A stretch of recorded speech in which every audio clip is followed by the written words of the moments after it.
പാലായിൽ നിന്നും മൂന്നാം തവണയും വിജയം നേടിയ മാണി സി കാപ്പൻ വോട്ടർമാർക്ക് നന്ദി പറഞ്ഞുകൊണ്ട് വിവിധ മേഖലകളിൽ പര്യടനം നടത്തി.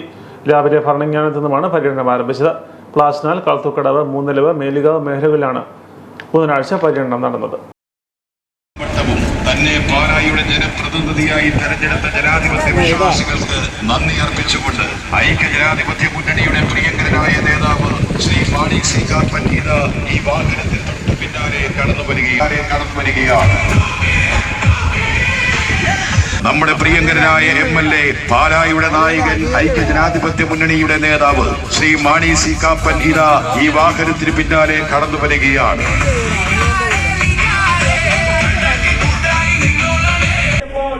ഐക്യ ജനാധിപത്യ മുന്നണി ചരിത്ര വിജയവുമായി 102 MLA-മാരുടെ പിന്തുണയോടുകൂടി ഐക്യ ജനാധിപത്യ മുന്നണി കേരളത്തിൽ അധികാരത്തിലേക്ക് കടന്നു വരുമ്പോൾ പാലായിൽ നിന്നും നമ്മുടെ പ്രിയങ്കരനായ നേതാവ് ഐക്യ ജനാധിപത്യ മുന്നണിയുടെ നായകൻ പ്രിയങ്കരനായ മാണി സി കാപ്പൻ ഉജ്ജ്വലമായ വിജയം നേടി നമ്മുടെ ഇടയിലേക്ക് കടന്നു വന്നിരിക്കുകയാണ്. പുതുതായി കേരളത്തിന്റെ മണ്ണിൽ രൂപം കൊള്ളാൻ പോകുന്ന മന്ത്രിസഭയിൽ നമ്മൾ പ്രതീക്ഷിക്കുന്ന പ്രിയപ്പെട്ട ജനനായകൻ മാണി സി കാപ്പൻ തന്നെ തെരഞ്ഞെടുത്ത ജനങ്ങളോട് നന്ദി രേഖപ്പെടുത്തുന്നതിനായിട്ടുള്ള പ്രചരണ പരിപാടി ഇവിടെ നിന്നും ആരംഭിക്കുകയാണ്. കേരളത്തിൽ വരാൻ പോകുന്ന നല്ല ജനങ്ങൾ കഴിഞ്ഞ നാളുകളിൽ മുടക്കം സൃഷ്ടിച്ചിരുന്ന പദ്ധതികൾക്കൊക്കെ പുനർജീവൻ നൽകിക്കൊണ്ട് പാലായുടെ മണ്ണിലേക്ക് വികസനങ്ങൾ എത്തിക്കുമെന്നുള്ള പ്രഖ്യാപനവുമായി കടന്നു വരുന്ന പ്രിയങ്കരനായ മാണി സി കാപ്പൻ